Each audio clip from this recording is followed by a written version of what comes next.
I'm Tavi Gonzalez. Join us tonight on Global Climate Watch as we expose the science behind the gridlock and the consequences for our local communities. I'm standing here at the 10. We all deal with this traffic every day, but we rarely think about what it's doing to the skies above us. For my final project, I wanted to figure out the science behind the gridlock. According to the EPA and the NOAA, passenger vehicles are a major source of carbon dioxide emissions in the United States. And all of these cars are contributing to pumping massive amounts of carbon dioxide into the air. It's a traffic jam of heat-trapping gases up in our skies. According to NOAA, carbon dioxide acts as a greenhouse gas that contributes to a warming blanket effect in Earth's atmosphere.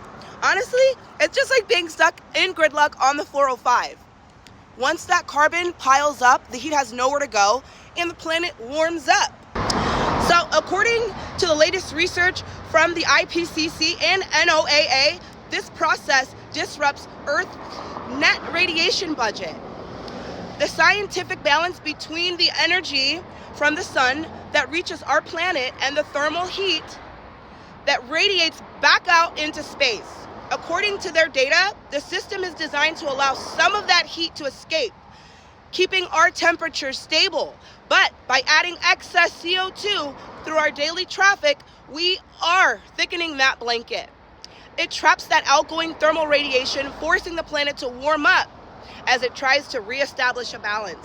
You might be wondering, how do we even know that that's true? Well, we can look back in time.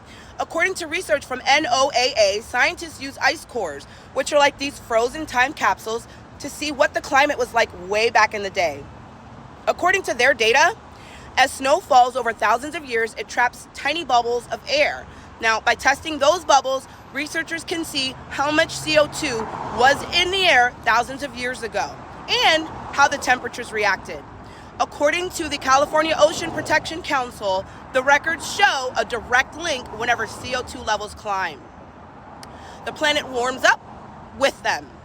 Now, according to NOAA and the IPCC, scientists use paleoclimate records together with modern observations to build and test computer models that project future climate conditions.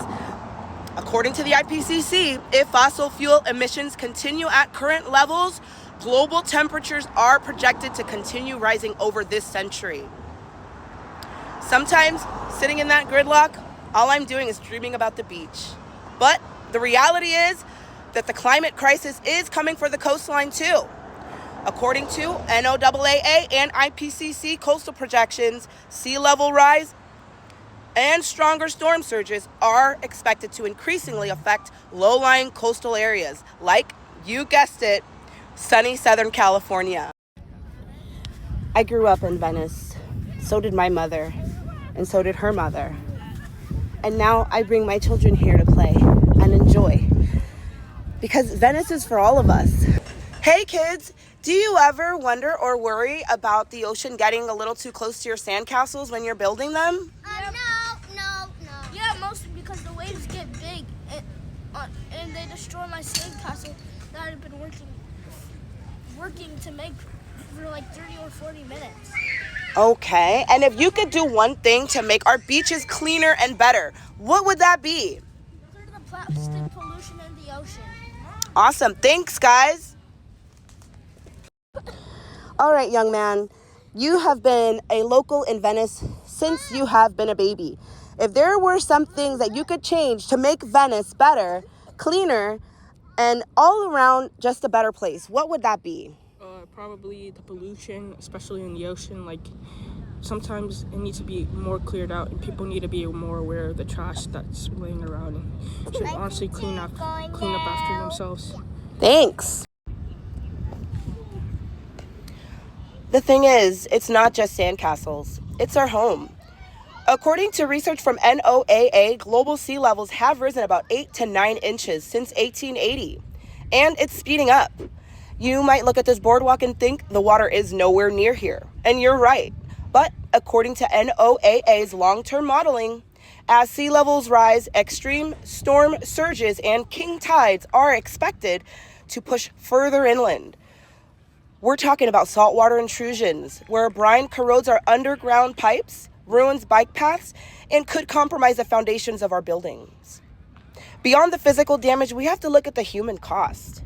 Venice contributes to our economy in big, major ways. According to NOAA, coastal flooding and sea level rise can actually reduce access to beaches and infrastructure, affecting recreation and local economic activity. And this could contribute to reduced visitor activity and financial struggles for businesses that rely on the local tourism. When tourism dips, tax revenue follows, which could mean less money for our city, the services that we need, and things like programs for our schools. I've been looking into climate gentrification, and it's hitting home. This is where climate adaptation projects and rising property values in safer coastal areas can sometimes contribute to inequality and displacement.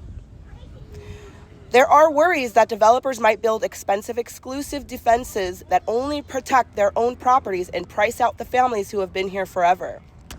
In our discussions with Professor Dominic Merkel, we explored climate injustice, which is the idea that communities with lower carbon footprints usually face disproportionate climate impacts. If you could do one thing to make our beaches better, what would it be? Because my research is pointing to the Ballona wetlands as a solution. According to the Friends of Ballona Wetlands, restoring this area would act like a natural sponge, providing essential functions like storm surge protection and flood control to help safeguard our communities. According to the California Ocean Protection Council, addressing sea level rise is a major priority for the state's coastal future. Now, my kids and I have a few beach rules. Our beach rules are: come out of your shell, avoid peer pressure, be sure of yourself, don't get tied down, go ahead and make waves. All right, everybody, for Global Climate Watch, this is Tavi Gonzalez.